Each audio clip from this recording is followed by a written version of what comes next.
Welcome. Thank you for joining me today. Let's read together from the Archbook series. What I have here is Joshua and the fall of Jericho. Here is going to be the front cover, and you will see already the Levites carrying the Ark of the Covenant here in their march around Jericho. And later we will talk about it, but there is going to be something that happens to Jericho here for some of us who do know the story already, taken from the book of Joshua, and also what's going to happen here.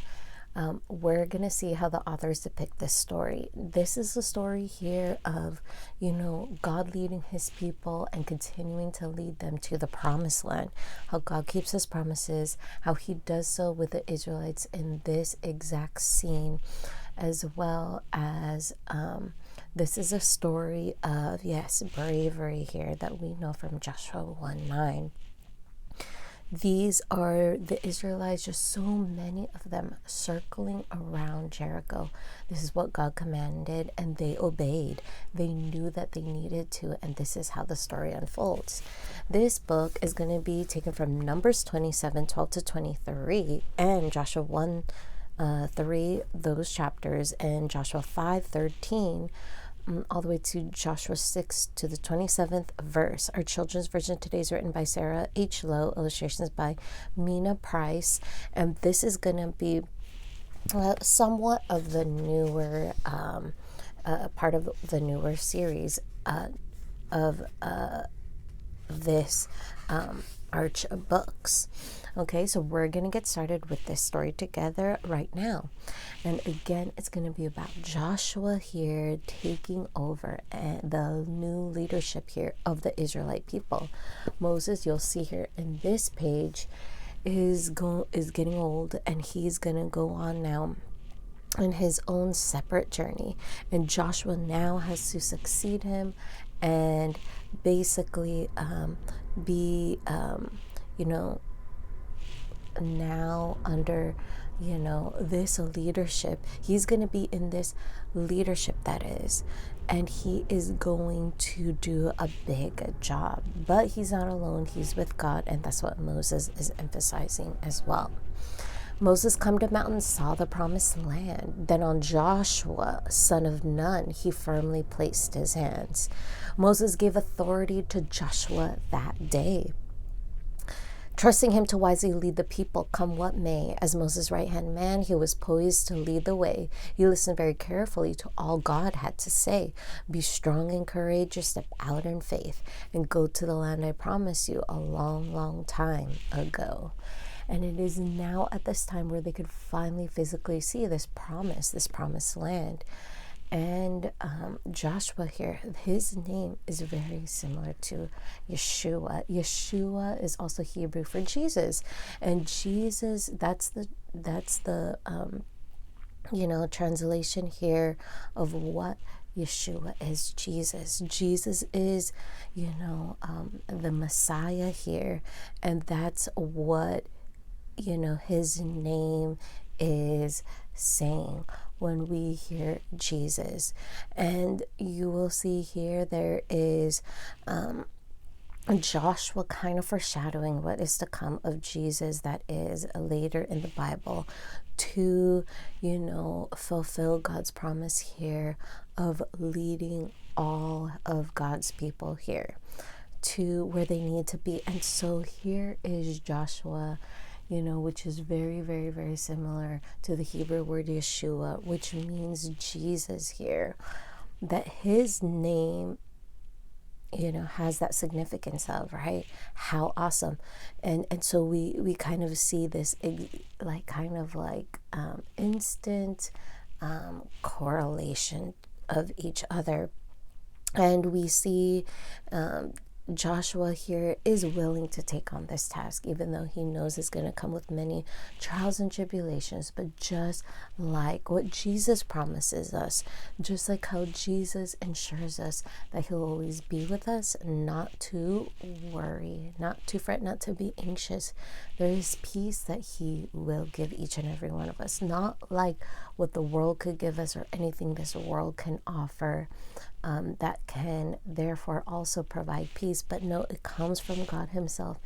and it surpasses all understanding, will give you the strength that is needed here to fulfill God's command for each and every one of us to be strong, but to be strong in the Lord, because we know with Him we won't be alone, and He will give us strength because He's the source of peace, that strength, right? So He gives us peace to do what He is calling us to do. Battles after battles after battles in the spiritual realm that also manifests in the physical realm. But to know here that if God is guiding us, He will provide. He is truly the one true God who will not leave us, not forsake us, but will lead us as we, follow His leading. We can lead others to Him as well. And so Joshua is seeing all that he saw here for the 40 years that they were in the wilderness, under the leadership of Moses, seeing from that time as much as he can how it would be to be a leader, but also knowing now that he has been chosen to do this task.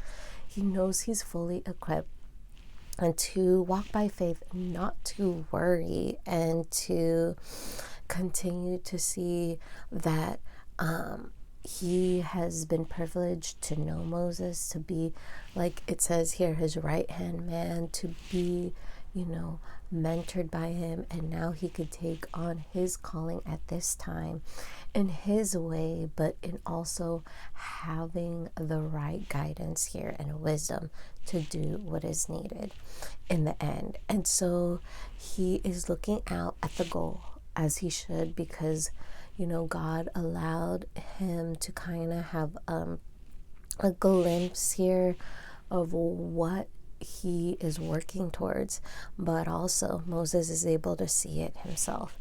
And here it really is the official, transition here. It is the official time now for Joshua to become a leader.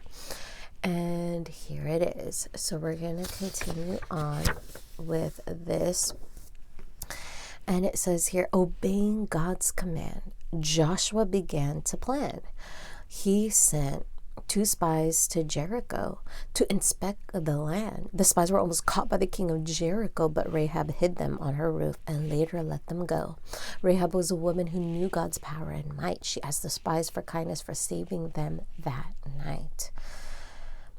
The man agreed to Rahab's plan. A scarlet cord she tied to her window as a sign to save all those inside. So it's interesting how Joshua had this great idea of sending out spies, but then these spies are in a very interesting predicament. But it all is all according to God's plan in order to save one family here, who will be, later they will have the descendant come from their line of Jesus. So you see now God is just connecting all of his people together, keeping his people safe, and also just having wisdom and how to just go about things that may or may not be something that these people are familiar with or have been done in the past. So here they got the idea of the scarlet cord to distinct herself here from the other houses, that this is the house that should be saved. It's almost like the sign of Passover here. And again, it points how Jesus here will fulfill the promise of God and save all those who believe in the Lord. And so here are the spies now going into Rahab's house. So we're going to continue on to the next page, and it says here, nearer still to Jericho, Joshua saw a man standing right in front of him, a sword drawn in his hand. Joshua inquired, "Are you for us or against?" When he heard the answer, he fell in reverence. "The army of the Lord is under my command. Take off your sandals now, for on holy ground you stand." And though the Lord's commander was not on either side, he strengthened Joshua for the battle that was drawing nigh. And so he wasn't sure about this encounter, if this was a good or bad thing.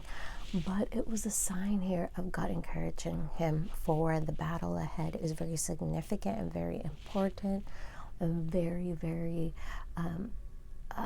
needed to happen, and it is also something here where Joshua and the Israelite people are going to need God's strength. So so it's Joshua knew what was going to come. He knew that he can help and guide and also have his people obtain this promise, but it is also to keep them, on the right path, and to just continue to keep them preserved here, as well as all God's people, including Rahab here, who's in Jericho, right?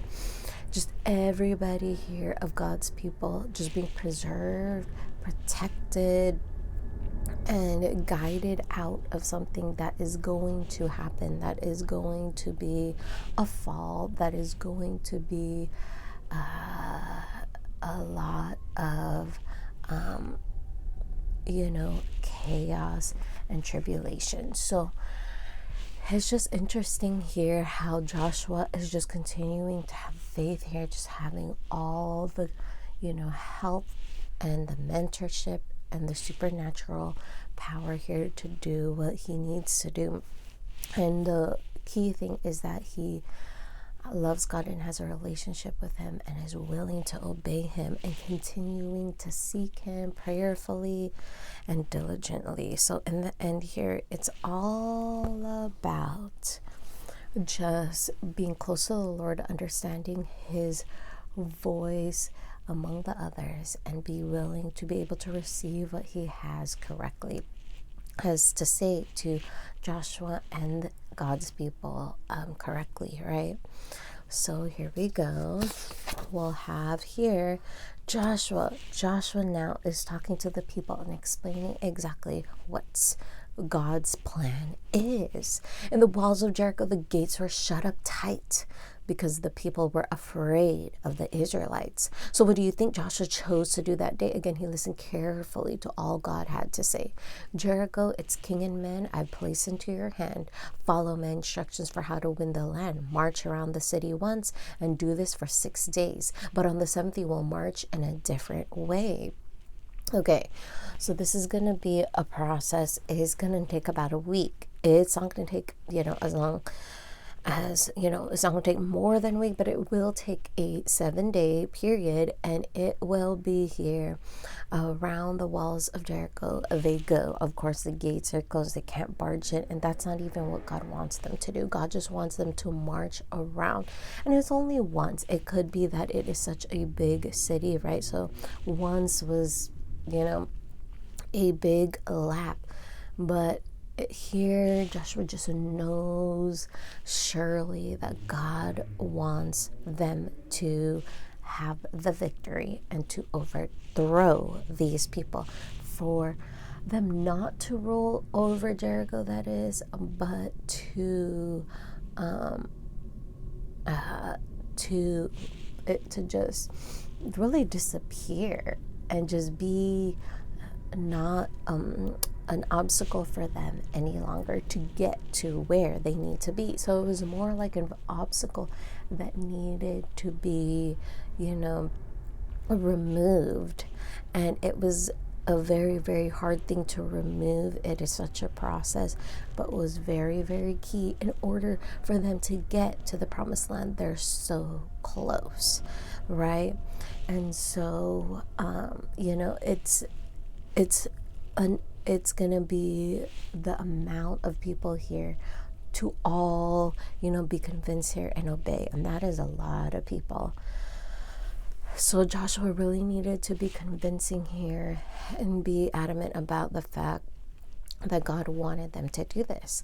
And it is very unusual, but everybody is willing to do this, even though Joshua was just newly appointed leader somewhat, right? But they obeyed here. They knew that he was, listening to God's voice, truly was anointed.